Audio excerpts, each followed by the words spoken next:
Turkey is fiercely patriotic and proud of it.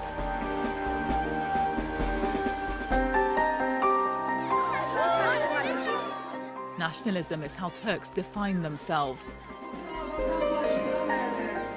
It's the glue that binds this republic together. But now Turkey is preparing to join the European Union. That nationalism has turned murderous. This man became its victim, a writer killed for challenging the glorious image of the Turkish state.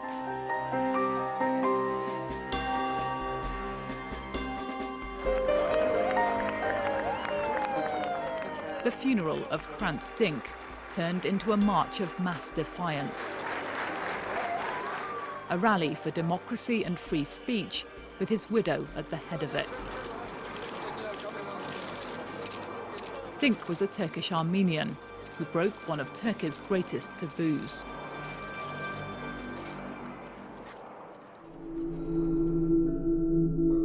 He wrote about this, the expulsion of hundreds of thousands of Armenians from eastern Turkey in 1915.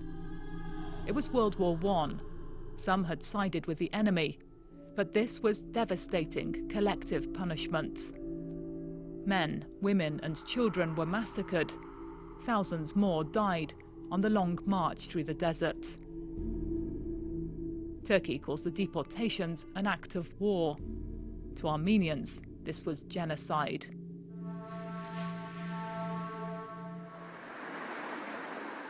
Hrant Dink's articles brought protesters here to his office and death threats. Crowds came shouting, "Love Turkey or leave it," and "Watch it, we might come for you one night." Hirant was really affected.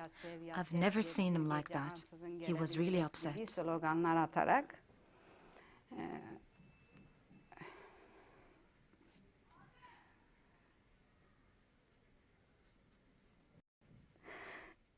Raquel's husband was tried and convicted of insulting the Turkish nation.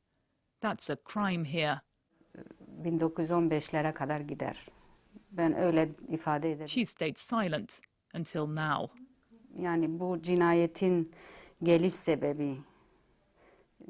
Maybe I shouldn't say it, but the origins of this murder go back to 1915. An Armenian told the truth to the face of the Turkish state and the law. That's why he was murdered. It offended them. It dishonored them. To Turks, honor is everything. From childhood, they learn of a glorious past, how a soldier, Ataturk, created a mighty republic from the ruins of the Ottoman Empire. Every citizen was defined as a Turk, a new identity to unite them and take pride in. To most, the allegation their ancestors were guilty of genocide is an unacceptable slur. So it seems the alleged assassins of Hrant Dink thought they were protecting their republic. But were they acting alone? This man, now on trial, is a self-confessed mastermind of that murder. "We're coming to power," he shouts. "We're coming to power." But who's we? The Dink family lawyers believe the answer lies in another court case, one that's exposed an extraordinary struggle for control of this country. More than 80 people are on trial inside this high-security prison. They're charged with conspiring to overthrow the government. Among them are academics, former army officers and politicians. It sounds incredible, but it's claimed they were conspiring to provoke the military to seize power. For decades, Turks have suspected a secret network exists here. Ultra-nationalists linked to parts of the military, able to undermine any elected government. Their aim? To silence dissenting voices like Hrant Dink and block democratic reforms. The coup trial could bring that network to light. This man's a key suspect in the conspiracy. Hirant, leader of a small but vocal nationalist party. He and 8 colleagues have been charged with plotting to topple the government. He was sick in the prison. He had problems, some health problems. Hirant's wife says he's innocent. Like him, she's convinced the Turkish Republic is in mortal danger, that the government's liberal reforms, backed by the West, are meant to weaken Turkey and divide it. They know that we are not terrorists, or we don't try to change the republic by a force. They are trying to change by force the republic. She means the government's drive to take Turkey into the European Union. That's brought deep insecurities to the surface here. It's made nationalists more visible and more aggressive. This is a once and for all fight. This has been going on, in the closet for 80 years. Those who want change, those who don't want change. Because democracy means questioning or criticizing. And criticizing means self-critic. And this is the thing they wouldn't like.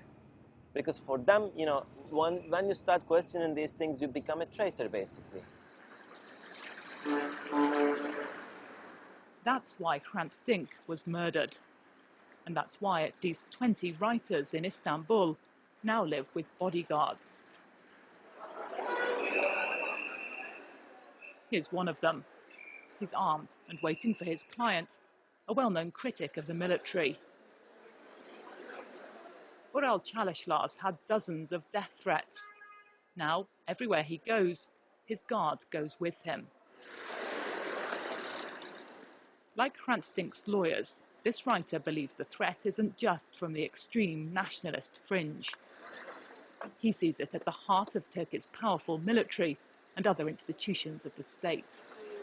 We want to change this country as a democratic country, and this EU process is very important for that. And I think because of that, some of the power in the state want to shut our mouth. So much so that there are people prepared to kill for that. So many journalists, had been killed in Turkey because of that. The Turkish Journalists Association says 42 reporters have been killed in 2 decades.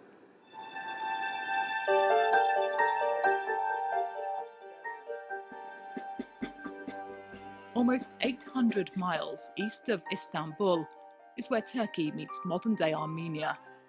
It's another front line in the battle for democracy. Kars is right on the border. But that's been closed for years, partly because of the genocide claims. It's plunged this remote region into poverty. But there are signs things might just be improving.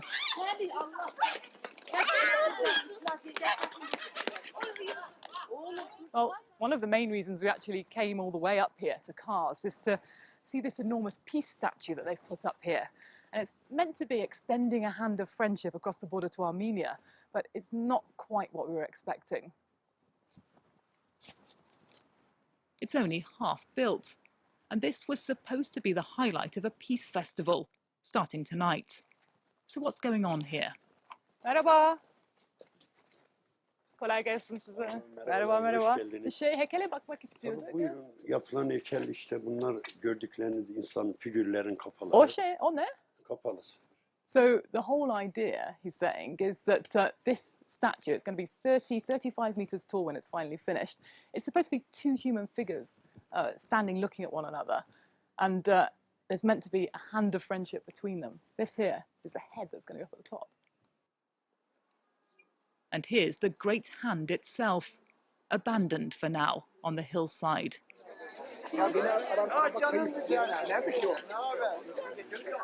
The local mayor's the man behind the grand gesture.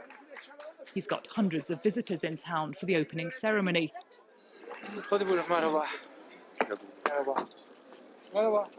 Even the culture minister is up from Ankara. But it's gone so wrong.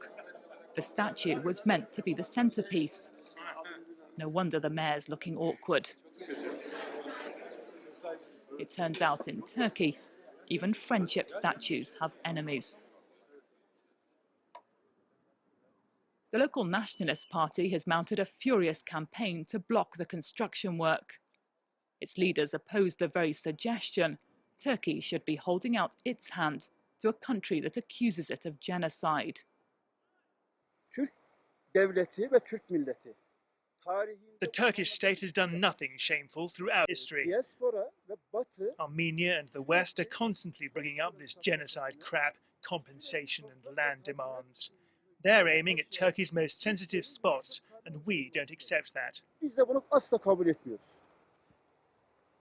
Ağrı Dağı hemen şurada. İkisinin arasında sürmeli çukur var. We caught up with the mayor and his many guests at the border. There's such a fuss about the monument, he's even given up linking it to Armenia now. Instead, it's a statue for world peace. Savaşı istemek çok kolay ama barışı tesisine yönelik çaba sarf etmek çok daha zor. Ve hedef It's easy to want war. Making peace is hard and you become a target. In countries like ours, you get more respect if you call for war. Some people are trying to stop it, but we'll build this statue no matter what. Ben tarih yönünde, vicdanım yönünde. But if it's so tough to build a statue here, how much harder for Turkey to make the real leap to an open discussion of the Armenian massacres and reconciliation with its neighbour. This closed border with Armenia and the very firmly closed minds that there are here on the whole Armenian issue are proof to some in the West that Turkey can never truly democratise. To them, that's proof it can't be trusted and it can never be a reliable international partner. In the end, even the peace festival in Kars fell apart, cancelled after an attack by Kurdish militants on Turkey's southern border. There are those, like Hirant Dink, who believe Turkey can change.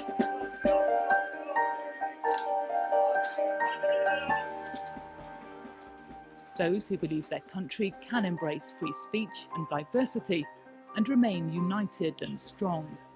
Dink's murder was a huge blow to that vision. The plot to stage a military coup looks like more proof that the democratic struggle is not over. Turkey's efforts to join the European Union are a critical part of that. If this whole project of EU membership goes away, then I think the question of who will win the war will have a pretty straightforward answer. Which is? Which is the democratic forces will lose, and forever. That's a sobering thought. Support from Europe is what gives reformers here strength as they struggle to transform Turkey into a truly democratic republic.